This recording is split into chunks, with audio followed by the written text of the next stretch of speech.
आज अपन बात करेंगे विद्यार्थियों, अपने को एक लंबे समय से जो विचार था कि अपने दिमाग में ये विचार चल रहा था कि अपन जियोग्राफी का पेपर 2025 के अंदर किस प्रकार का आएगा। वो पेपर आज विज्ञान की घड़िया विद्यार्थी समाप्त हो चुकी है और उस पेपर को अपन लोगों ने अपने हाथ में आ गया और अपन ने देखा कि किस प्रकार का पेपर है। अगर विद्यार्थियों आप लोगों ने ध्यान से अगर इस पेपर को हल किया है या इसके आंसर लिखे हैं तो मैं आपसे आशा उम्मीद करता हूं कि आपके पूरे में से पूरे नंबर आएंगे। कोई दिक्कत वाली बात नहीं है विद्यार्थियों, क्योंकि अपन लोगों ने 3 बोर्ड पेपर है वो इस YouTube चैनल के माध्यम से मैंने अपलोड किए थे। उनमें से आपको 90% प्रश्न है विद्यार्थियों को हुक टूक मिले हैं। अगर जिस विद्यार्थी ने इन तीनों जो बोर्ड पेपर थे उनका अध्ययन किया है उनके बहुत अच्छे मार्क आने की पूर्ण रूप से उम्मीद है। और अपन देखते हैं विद्यार्थियों कि किस प्रकार का पेपर आया और आंसर के बारे में बात करेंगे। और तो चलते हैं, सबसे पहले अपन जानते हैं विद्यार्थियों कि जो अपना बहुवैकल्पिक प्रश्न होते हैं वो विद्यार्थियों 18 बहुवैकल्पिक प्रश्न होते हैं। किस पार्ट में से कौन सा प्रश्न आएगा ये बात मैंने बताई थी। बिल्कुल ब्लूप्रिंट के हिसाब से पेपर आया, थोड़ा बहुत इधर उधर हो सकता है तो थोड़ा बहुत इधर उधर हुआ है, लेकिन अधिकतर जो पेपर है विद्यार्थियों ब्लूप्रिंट के हिसाब से आया है। और यही पहला प्रश्न है आपके सामने बहुवैकल्पिक और प्रश्न है विद्यार्थियों कि मानव भूगोल में मानव समाज और धरातल के बीच जो संबंधों का संश्लेषण अध्ययन किया जाता है, ये जो मानव भूगोल की परिभाषा है वो किसने बताई थी। तो अपन ने बोर्ड पेपर के अंदर आप देखोगे विद्यार्थियों मैंने 3 क्लास अपलोड की थी बोर्ड पेपर, उसके अंदर ये प्रश्न सेम टू सेम प्रश्न आपको मिला है जिसके अंतर्गत मानव भूगोल की परिभाषा से संबंधित 3 व्यक्ति थे जिन्होंने मानव भूगोल की परिभाषा बताई थी। लेकिन उनमें से अपने को ये देखना है कि यह परिभाषा देने वाला कौन है। तो उसमें क्या एलेक्सिस सैंपल है या विडोल्फ ग्लास है या रेड जेल है या फिर ग्रीन टेलर है। तो अपन देखते हैं कि मानव यानी पहली कोष्टक किताब के अंदर जो कोष्टक उसमें पहली परिभाषा मानव भूगोल की बताई है ग्रिफिथ जो रेड जेल है फ्रेडरिक रेड जेल, जिनको अपन मानव भूगोल का क्या कहते हैं विद्यार्थियों पिता कहते हैं। इसी ने ही ये जो मानव भूगोल है वो मानव समाज और पृथ्वी के बीच यानी धरातल के बीच संबंधों का संश्लेषण अध्ययन है। तो इसका आपका राइट आंसर होगा रेड जेल। फिर आगे ये कहता है कि निम्न में से एशिया का सर्वाधिक आबादी वाला देश कौन सा। उन लोगों ने बात की थी विश्व के 10 देश ऐसे थे विद्यार्थियों जिसके अंदर विश्व की अपने देखी थी 60% है वो जनसंख्या निवास करती थी। उनमें से एशिया महाद्वीप के अंदर कितने देश थे विद्यार्थियों 6 देश थे। 6 देशों के अंदर एशिया महाद्वीप के अंदर सबसे ज्यादा जनसंख्या जिस देश की थी वो देश कौन सा है विद्यार्थियों चीन है। इसका आंसर क्या होगा, राइट आंसर क्या होगा विद्यार्थियों चीन होगा। और उसके बाद ये कि भारत के उत्तर पूर्वी राज्यों में स्थानांतरणशील कृषि को क्या कहते हैं। भारत के उत्तर पूर्वी राज्यों के अंदर अपन ने जब स्थानांतरणशील कृषि के बारे में बात की थी तो उसमें अपन ने देखा था कि जब अपन ने बात की थी उसके अंदर मध्य अमेरिका में क्या कहते हैं, विश्व के अलग अलग भागों में स्थानांतरित कृषि को अलग अलग नाम से जानते हैं। इसी प्रकार से भारत के अंदर जो उत्तर पूर्वी पर्वतीय क्षेत्र है उसके अंदर स्थानांतरित कृषि को क्या कहते हैं झुम्मी कहते हैं या फिर लद्दाख कहते हैं या फिर मिल्पा कहते हैं या फिर कुमारी कहते हैं। तो ये लद्दाख और मिल्पा है ये भारत से संबंधित नहीं है, कुमारी भारत से संबंधित हिमालय वाले क्षेत्र, लेकिन भारत के अंदर उत्तर पूर्वी राज्यों में इसको झुम्मी बोलते हैं विद्यार्थियों। इसका आंसर राइट क्या होगा झुम्मी। अगला है आधारभूत उद्योग संबंधित प्रश्न पूछा गया कि आधारभूत उद्योग कौन है। क्या कागज उद्योग को आधारभूत उद्योग कहते हैं, चमड़ा उद्योग को कहते हैं, वस्त्र उद्योग इसका राइट आंसर होगा। लो इस्पात उद्योग है उसको अपन आधारभूत उद्योग कहते हैं, क्योंकि विद्यार्थियों जिन भी वस्तु का निर्माण करना होता है उनका निर्माण मशीनों से होता है। मशीनों को बनाने के लिए हमें किसी जरूरत पड़ती है, लो इस्पात की जरूरत पड़ती है, इसलिए लो इस्पात को हम लोग क्या कहते हैं आधारभूत उद्योग का दर्जा दिया जाता है। फिर तर्तीब क्रियाकलाप का उदाहरण है। यहाँ पर हमने जब बात की थी जो आर्थिक क्रियाओं की तो उसमें 4 प्रकार की आर्थिक क्रियाओं की बात हम लोगों ने की थी, जिसके अंतर्गत ये दिया कि इसमें कौन सा है वो तर्तीब क्रियाकलाप से संबंधित है। क्या परिवहन है या फिर कृषि है, अनुसंधान है या फिर खनन है। तो देखो खनन है, कृषि है, ये प्राथमिक क्रियाकलाप के अंतर्गत आते हैं। परिवहन यानी जिसको कहते हैं सेवाएं और वो किसके अंतर्गत आती है तर्तीब। इसका राइट आंसर क्या था विद्यार्थियों परिवहन। अगला कि आधुनिक संचार का साधन है यानी आधुनिक समय में संचार का जो साधन है वो क्या तार है विद्यार्थियों, मास्टुट है या फिर टेक्स है या फिर इंटरनेट। तो राइट आंसर क्या विद्यार्थियों इंटरनेट। मार्ग को वर्ध ट्रक मार्ग के नाम से जानते हैं। जब अपन समुद्री मार्गों की बात की थी विद्यार्थियों, तो उसके अंतर्गत किस समुद्री मार्ग को अपन वर्ध ट्रक मार्ग के नाम से जानते हैं?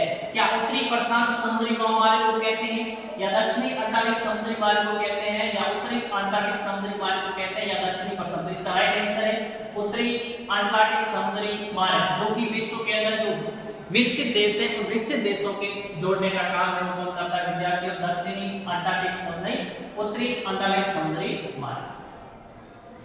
अगला था एशिया का आर्द्रपतन है, यानी पतनों के प्रकार की बात की थी। तो एशिया के अंदर आर्द्रपतन क्या होते हैं, और एशिया महाद्वीप में कौन सा है? क्या टोरंटो है, या कोपेनहेगन है, या फिर सिंगापुर है, या मुंबई? तो इसका राइट आंसर है विद्यार्थियों सिंगापुर। अगला है विश्व व्यापार संगठन का मुख्यालय कहां पे है? विश्व व्यापार है जो WTO है, इसका मुख्यालय कहां पर है? तो इसका मुख्यालय विद्यार्थियों जनेवा।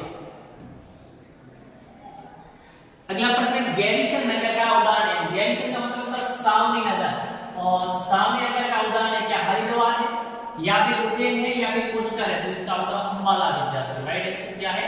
अंबाला। अगला पेय फसल है, कौन सी फसल है जिनको अपन पीने की चीज कहते हैं? क्या रागी है, अंगूर है, गन्ना है, कॉफी? तो राइट आंसर क्या विद्यार्थियों? कॉफी को अपन क्या कहते हैं? पेय फसल के नाम से जानते हैं। अगला अरवानी पानी संसद जो योजना है, जल संवर्धन से संबंधित योजना है, ये किस राज्य की जल संपदा प्रबंधन योजना है? क्या तमिलनाडु की है, आंध्र प्रदेश की है, गुजरात की, राजस्थान? तो ये है राजस्थान। राजस्थान के किस जिले के अंदर? अलवर। अगला भारत सरकार ने देश में प्रति व्यक्ति जल की उपलब्धता सुनिश्चित करने के लिए कौन सा अभियान चलाया? जल क्रांति, पर्यावरण बचाओ, या पानी बचाओ, नीरू नीरू? तो राइट आंसर क्या विद्यार्थियों? जल क्रांति। अगला धात्विक खनिज, यानी ऐसा खनिज जिसमें धातु की अंश हो, क्या ग्रेफाइट है, माइका है, पेट्रोलियम है, या तांबा? राइट आंसर क्या विद्यार्थियों? तांबा धात्विक खनिज है। अगला बॉक्साइट किस धातु का एस है? बॉक्साइट किस धातु है? जैसे Al2O3 यानी एल्युमिनियम, और ये बॉक्साइट। बॉक्साइट किसका एस हो गया विद्यार्थियों? एल्युमिनियम। राइट आंसर क्या है? एल्युमिनियम। ध्यान रखना बॉक्साइट किस धातु का एस माना जाता है? एल्युमिनियम। अगला है इंदिरा गांधी नहर की संकल्पना किसने दी थी? जवाहरलाल नेहरू ने दी, इंदिरा गांधी ने दी, जवाहरलाल बजाज ने दी, कंवर सेन ने दी? राइट आंसर क्या विद्यार्थियों? इसका जो संकल्पना या जो कांसेप्ट देने वाला व्यक्ति वो कंवर सेन। अगला सामरिक दृष्टि से महत्वपूर्ण सड़क बनाने का कार्य कौन करता है? सामरिक का मतलब सैनिक, सामरिक का मतलब होता है सैन्य दृष्टि से महत्वपूर्ण सड़क बनाने का कार्य कौन सा संगठन करता है? क्या राज्य संगठन करता है, ये राष्ट्रीय महामार्ग संगठन करता है, या सीमा संगठन करता है, या फिर जिला संगठन? तो राइट आंसर क्या होगा? सीमा संगठन करता है। अगला है कि मुंबई पतन के दबाव को कम करने के लिए किस अनुसंधानी पतन का निर्माण किया गया? चेन्नई का किया गया, कांडा का किया गया, मार्को किया, जवाहरलाल नेहरू? राइट आंसर क्या विद्यार्थियों? जवाहरलाल नेहरू बंदरगाह का है वो उपयोग है अनुसंधानी पतन के निर्माण के रूप में किया।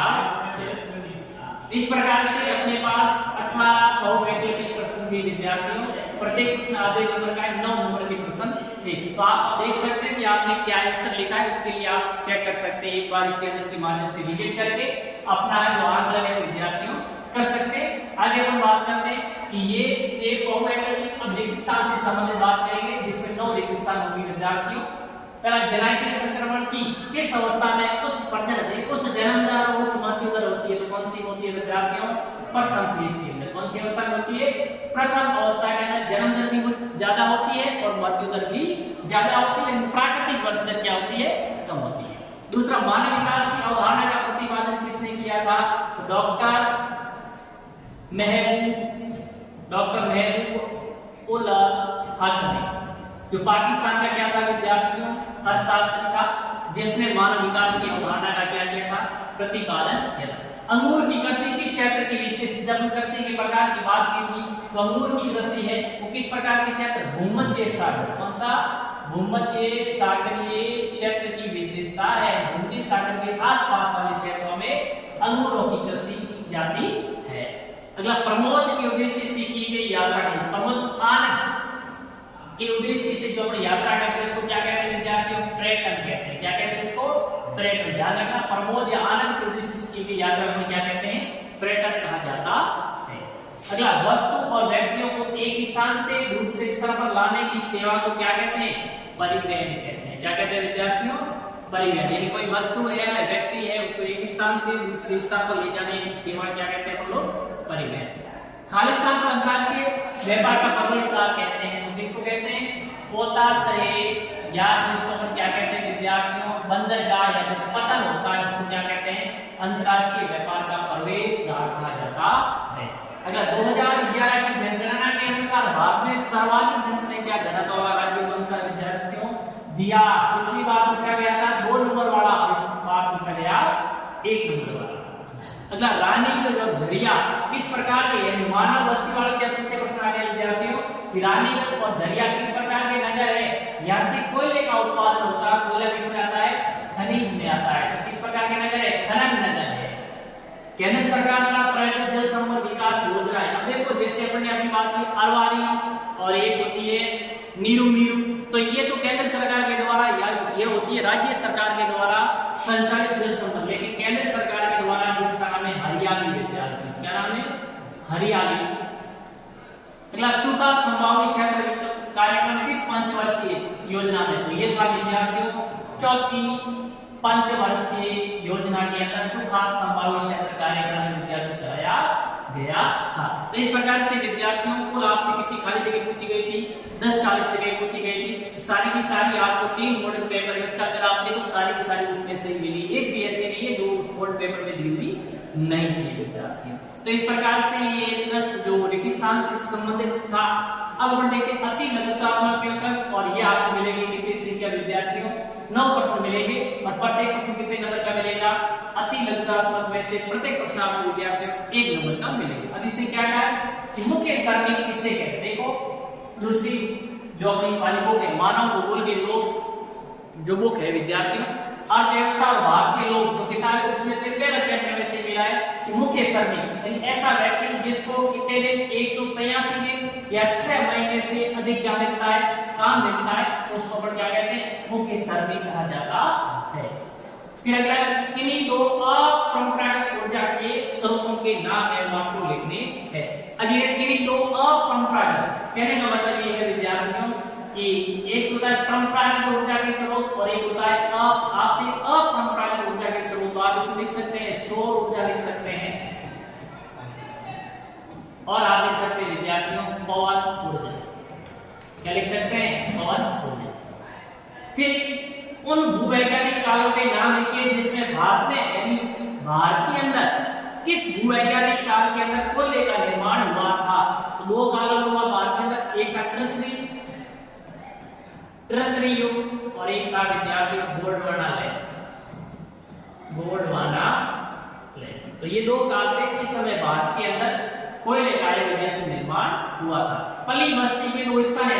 जब हम बस्तियों के प्रकार पढ़ते हैं जिसमें पढ़ते पलीकृत बस्ती, जिसको अपन क्या कहते हैं विद्यार्थियों? नगला कहते हैं। क्या कहते हैं? नगला कहते हैं, पाड़ा कहते हैं, पन्ना कहते हैं, और उसको ढाणी भी कहा जाता है। तो आपको 2 लिखना है। अगला, 2 रेशेदार फसलों के नाम। रेशेदार फसलों की बात करें तो अपन जानते हैं कपास किस प्रकार की फसल है विद्यार्थियों? रेशेदार। जूट किस प्रकार की फसल है? रेशेदार। तो ये रेशेदार फसलों के नाम थे। फिर मानव भूगोल की कौन सी विचारधारा मार्क्स के सिद्धांत पे आधारित है? मानव भूगोल की 3 विचारधाराएं थी विद्यार्थियों, जिसके अंदर एक विचारधारा कौन सी? तो मार्क्स की पूंजीवादी सिद्धांत, वो है आपकी कौन सी? आमूलवादी, या जिसको अपन कहते हैं रेडिकल विद्यार्थी। क्या कहते हैं? रेडिकल। तो आप ध्यान रखना। अगला, जनसंख्या वितरण को प्रभावित करने वाले भौतिक कारक। देखो, जनसंख्या वितरण को प्रभावित करने वाले आर्थिक कारक थे, भौतिक कारक थे, सांस्कृतिक कारक थे। आपसे इसने पूछा है भौतिक, कोई भी 2 भौतिक कारक, तो मैं लिख सकता मर्दा भी भौतिक कारक है, मर्दा हो गया। दूसरा आप लिख सकते थे जल की उपलब्धता। तो ये किस प्रकार के कारण है विद्यार्थियों? ये आपके जो जनसंख्या वितरण को प्रभावित करने वाले भौतिक कारक। फिर आवधिक बाजार। आवधि का बाजार होता है कि 15 दिन की अवधि तक चलने वाला किसी क्षेत्र में बाजार होता है, उसको क्या कहते हैं? आवधिक या पंखवाड़ा। क्या कहते हैं इसको? पंखवाड़ा। यानी किसी क्षेत्र विशेष में 15 दिन तक लगातार चलने वाला जो बाजार होता है उसको आवधिक बाजार के नाम से जाना जाता है। प्रथम बार कौन से वर्ष मानव विकास की रिपोर्ट रिपोर्ट प्रकाशित हुई थी। मानव विकास की प्रथम बाल विकास हुई 1990 के अंदर। तो इस प्रकार से ये 9 प्रश्न थे विद्यार्थी, अति लघुतात्मक थे। प्रत्येक प्रश्न 1 नंबर का। ये सारे के सारे प्रश्न विद्यार्थियों अपने दिन 3 मॉडल पेपर में दिया था, उनमें से मिले हैं लगभग 90% आप देख लीजिए। आगे चलते हैं और अगला आता है लघुतात्मक प्रश्न विद्यार्थियों, और जिसके अंदर पहला प्रश्न है कि मानव सामाजिक भूगोल के 3 उप क्षेत्रों के नाम, जैसे व्यवहारवादी भूगोल है, सांस्कृतिक भूगोल है, चिकित्सा भूगोल है। यानी सामाजिक भूगोल उप क्षेत्र के अपन बात करें व्यवहारवादी, बहुत सरल पेपर आया, देखो कुछ भी टाइम नहीं लगता है अगर ध्यान से पढ़ा है। जिसमें व्यवहारवादी भूगोल था, चिकित्सा भूगोल था, सांस्कृतिक भूगोल था। ठीक है, तो ये 3 होंगे, 3 लिखने थे, प्रत्येक का आधा नंबर है, 3 लिखिए। 1.5 नंबर का प्रश्न है, 1.5 नंबर आपको मिलेगा। बिल्कुल पॉइंट बना के लिखिए, उसको पूरे नंबर मिलेंगे, तो ध्यान रखना इस बात। अगला अपने मानव विकास की कितने उपागम है। मानव विकास के 4 उपागम में से आपको कितने नंबर लिखने? 3। आय का उपागम, आधारभूत आवश्यकता का उपागम, कल्याण उपागम। अगला 2011 भारत की श्रमजीवी यानी कार्यशील जनसंख्या को कितने सवर्गों में बांटा गया? कितने वर्ग में बांटा गया विद्यार्थियों? 4 सवर्गों में। राइट आंसर क्या था इसका? 4 सवर्गों के अंतर्गत बांटा गया था, और जिसमें बांटा गया किन्हीं 2 के नाम। 2 के नाम एक आप इसमें कृषक लिख सकते हैं, और एक आप लिख सकते हैं विद्यार्थियों कृषक मजदूर। कृषक भी है और साथ में मजदूरी भी करता। तो कोई 2 लिखने थे और आपको 1.5 नंबर फोड़ता था। पहाड़ी क्षेत्र में विकास के लिए 2 सुझाव है। पहाड़ी क्षेत्र में रहने वाले लोगों का विकास किस प्रकार से हो सकता है, तो आपकी 2 सुझाव दे रहे थे। आप एक सुझाव ये भी लिख सकते थे कि लोगों को शिक्षित करके उसमें जागरूकता लाना। दूसरा आप ये भी लिख सकते थे वहां पर बागवानी लगवाना, सही ढंग की कृषि करना, है ना, भूमि को समतल करके कृषि करना। ये सारे आप सुझाव दे सकते थे। अगला द्विपक्षीय व्यापार और बहुपक्षीय व्यापार में अंतर लिखना था। द्विपक्षीय व्यापार और बहुपक्षीय। द्विपक्षीय व्यापार 2 देशों के मध्य किए जाने वाले व्यापार को क्या कहते हैं विद्यार्थियों? द्विपक्षीय व्यापार कहते हैं। 2 से अधिक देशों के साथ में किए जाने वाले व्यापार को क्या कहा जाता है? बहुपक्षीय व्यापार कहा जाता है। फिर तरल गैसीय पदार्थों के परिवहन के लिए किस साधन का चयन करेंगे? यानी तरल और गैसीय पदार्थ, उसके लिए हम किसका प्रयोग करेंगे विद्यार्थियों? पाइपलाइन। इतना अगर आपने लिख दिया ना तो आपको इसको 3/4 नंबर मिला। सिर्फ देखो 2-3 शब्द लिखने हैं और सीधा कितना नंबर मिला? 3/4। अब आप चयन क्यों करेंगे? क्योंकि ये लंबी दूरी को कम समय में और क्या होता है? सस्ता होता है, और क्या होता है? सुरक्षित होता है, स्थायी होता है। स्थायी और क्या होता है? सुरक्षित। खर्चा भी क्या आता है? तब ये निकालो, आधा पॉइंट नंबर ये मिल गया, बहुत फोकट के नंबर मिले। अगला भारत में पेट्रोलियम पदार्थों के आयात में वृद्धि के 2 कारण। यानी भारत के अंदर पेट्रोलियम पदार्थों का आयात ज्यादा किया जाए, इसके पीछे क्या कारण है? पहला कारण है कि भारत के अंदर पेट्रोलियम पदार्थों की कमी। दूसरी, भारत के अंदर तीव्र गति से बढ़ते जो संसाधन है, या ऊर्जा का क्षेत्र है, या उद्योग का क्षेत्र है, कोई भी है जिसके अंदर हमें किसकी जरूरत पड़ती है? पेट्रोलियम की आवश्यकता है, वो पड़ती है। इस कारण से हमें दूसरे देशों से पेट्रोलियम का आयात या निर्यात करना पड़ता है। ये 2 कारण थे। जल प्रदूषण निवारण के 2 उपाय बताओ। यानी जल जो दूषित हो रहा है उसको बचाने के लिए आप क्या करेंगे? यानी एक तो जल के अंदर विभिन्न प्रकार का कूड़ा कचरा नहीं डालेंगे, ये लाइन लिख सकते थे। दूसरा, जल को शुद्ध रखने के लिए जो अशुद्ध जल है उसके निकास के लिए समुचित नालियों की क्या की जाएगी? व्यवस्था की जाएगी। 2 लिखा, 1 के 3/4 + 3/4 डेट, बिल्कुल फोकट के डेट। बहुत आसान पेपर।